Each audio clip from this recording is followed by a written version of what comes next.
بھائیوں، عزیزوں اور انصاروں کے ساتھ احرام توڑ کر مکے سے کربلا کی طرف کا سفر تھا۔ آپ نے بہت عزت و احترام کے ساتھ کیا، خصوصاً جب آپ محمل میں سوار ہوتی تو بنی ہاشم کے جوان پروانہ وار محمل کے ارد گرد پیدل چلتے۔ سفر پنجم، 5واں سفر آپ نے 11 محرم کو کربلا سے کوفہ و شام کی طرف کیا۔ اس سفر میں آپ کو رسن بستہ کیا گیا۔ یہ ایک بڑا دردناک سفر تھا، بی بی کی زندگی کا، جو آپ نے کربلا کے یتیموں اور بیواؤں کے ساتھ کیا۔ سفر ششم، اس معظمہ بی بی کا چھٹا سفر شام سے مدینے اپنے وطن کی طرف تھا، جس میں جلے دل کے ساتھ واپس مدینے آئیں۔ جب کوئی سفر کے بارے میں سوال کرتا تو آپ فرماتی تھیں، باپ برادر رفت بودم، بی برادر آمدم۔ بھائی کے ساتھ گئی تھی اور بغیر بھائی کے آئی ہوں۔ سفر ہفتم اور شہادت جناب زینب۔ دمشق سے روانہ ہو کر قافلہ اہل حرم نعمان بن بشیر کی رہنمائی میں کربلا سے ہوتا ہوا مدینے پہنچا۔ مدینے سے کچھ فاصلے پر قیام کیا اور نعمان بن بشیر نے مسجد رسول میں جا کر اہل حرم کی آمد کی اطلاع دی اور کہا، اے اہل مدینہ، مدینہ اب رہنے کی جگہ نہیں رہی۔ امام حسین اور ان کے اقرباء و اصحاب کربلا میں 3 دن کے بھوکے اور پیاسے قتل کر دیے گئے۔ ان کے اہل حرم قید و بند کی سختیاں برداشت کر کے آئے ہیں۔ یہ غمناک اعلان سن کر تمام اہل مدینہ جمع ہو گئے۔ اس کے بعد قافلہ اہل حرم وارد مدینہ ہوا اور زینب سلام اللہ علیہا سیدھی روضہ رسول خدا پر جا پہنچی اور دروازہ پکڑ کر اس قدر گریہ فرمایا کہ سری رسول کانپنے لگی۔ شہزادی سرخ نے بین کیے، فریاد و آہ و فغاں کے نالے بلند کیے کہ یا جدہ، میں آپ کے فرزند حسین کی سنانی لے کر آئی ہوں، جس کو آپ کی امت کے درندوں نے کربلا کی جلتی ہوئی ریت پر 3 دن بھوک و پیاس میں قتل کر دیا۔ روضہ رسول سے رخصت ہو کر اہل بیت اطہار نے جنت البقیع کا رخ کیا اور زینب سوختہ جگر نے اپنے آپ کو ماں کی قبر پر بے تابانہ گرا دیا اور اپنا مظلوم برادر کی داستان ہم اندو اس انداز میں بیان کی کہ قبر فاطمہ الزہرا کو لرزا ہوا، بیویوں میں کوہرام برپا ہو گیا، شہزادی پر قیامت خیز گریہ طاری تھا۔ جناب عبداللہ اپنی کتاب اخبار الزینبیہ میں لکھتے ہیں کہ جناب زینب مدینے میں اکثر مجالس برپا کرتی تھیں، خود ہی ذاکری فرماتی تھیں۔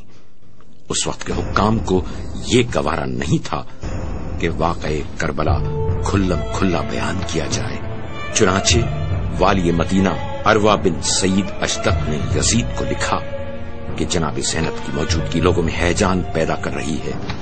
یزید نے والی مدینہ کو جواب دیا کہ زینب اور ان کے ساتھیوں کو منتشر کر دے اور ان کو مختلف ممالک میں بھیج دے۔ اس کے بعد والی مدینہ نے حضرت زینب سے کہلا بھیجا کہ آپ جہاں مناسب سمجھیں چلی جائیں۔ جناب زینب کو جلال آ گیا اور فرمایا کہ ہم ہرگز یہاں سے نہ جائیں گے، لیکن بعد میں بنت عقیل بن ابی طالب کے سمجھانے بجھانے سے مدینہ چھوڑنے کا ارادہ کر لیا اور اب شام پہنچی اور وہاں قیام فرمایا۔ اس کی وجہ یہ تھی کہ بروایت آپ کے شوہر حضرت عبداللہ بن جعفر طیار کی وہاں جائیداد تھی اور وہیں آپ کا انتقال شب یکشنبہ بتاریخ 14 رجب المرجب سن 62 ہجری میں ہو گیا۔ اس وقت شہزادی کی عمر 55 سال تھی۔ دمشق میں آپ کا روضہ اقدس زینبیہ کے نام سے ہے، جو ہزارہا زائرین کے لیے باعث تکریم اور سبب استجاب دعا ہے۔ کربلا کا کوئی ذکر شہزادی زینب کے ذکر کے بغیر ادھورا اور نامکمل ہی رہتا ہے۔ دوران حیات مظلومہ بہن نے اپنے غریب الوطن بھائی کا ہر منزل پر ساتھ دیا، اور بعد شہادت مظلوم آپ کے جاری کردہ مشن کو پائے تکمیل تک پہنچانے کے بعد دمشق، شام ہی میں مظلوم بھائی کی عزاداری قائم کی، اور شہر در شہر تشہیر و تبلیغ واقعات کربلا کا ایک عالمی نظام قائم کر دیا کہ رہتی دنیا تک کوئی اس عظیم قربانی کو جو کہ بقائے اسلام کے لیے بارگاہ خدا میں پیش کی تھی اپنے دل سے محو نہیں کر سکتا۔ آج دنیا میں جہاں جہاں آبادی ہے وہاں وہاں ذکر حسین قائم ہے۔ اسی نسبت سے شہزادی زینب کو شریکت الحسین کا لقب زیب دیتا ہے۔ آپ کو فاتح شام کیوں نہ کہا جائے کہ آپ ہی نے نظارت انبیاء کو انجام دیا اور حاکم کو خوف خدا دلایا، ہمیشہ کے لیے تمام انسانوں کو قرآن کے غلط استعمال سے روکا تاکہ قرآن کا نام لے کر باطل حق کو نہ چھپا سکے۔ آپ نے نہ صرف اصل اسلام کو دربار میں عیاں کیا بلکہ آپ نے پوری حکومت اسلامی کی مشینری کو بھی اصل اسلام منوا دیا کہ جس کے بعد کسی میں یہ مجال نہ تھی کہ وہ آپ کے کلام کی ضد میں کوئی تقریر یا جملہ ہی کہتا۔ خلیفہ کی بیان کی گئی بات کو آئین کا درجہ مل جاتا ہے، اور یزید ملعون کے کلام کو آپ نے منطقی دلیلوں سے رد کیا۔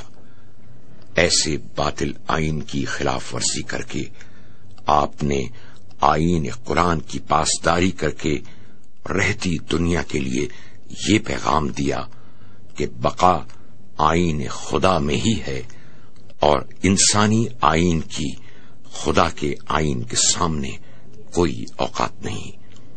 اس مارکہ شام کی فاتح نے فتح الہی نظریے کو منوا کر باطل کے دنیاوی نظریے کو ہمیشہ کے لیے خاک میں ملا دیا۔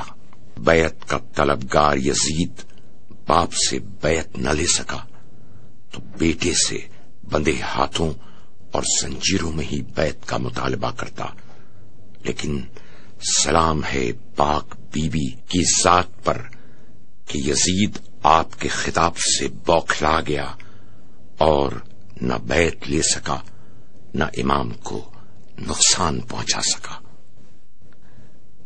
تقریر سے زینب نے ہلچل سی مچا دی تھی، دربار یزیدی کی بنیاد ہلا دی تھی، بجھتے ہوئے شعلوں کو لفظوں سے ہوا دی تھی، تحریک حسینی کی لو اور بڑھا دی تھی، کانٹوں سے بچایا تھا اسلام کے داماں کو، اسلام نہ بھولے گا زینب تیرے عزاں کو۔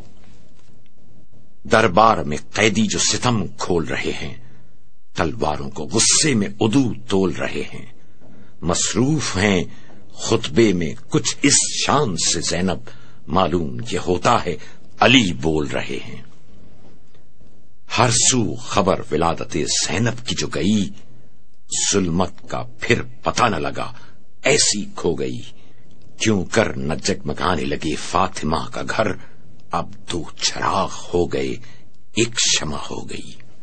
زینب کو بھی حیدر کی شجاعت ملتی، حسنین کی صورت سے فضیلت ملتی، زہرا نے انہیں دودھ پلایا تھا قمر، خاتون نہ ہوتی تو امامت ملتی۔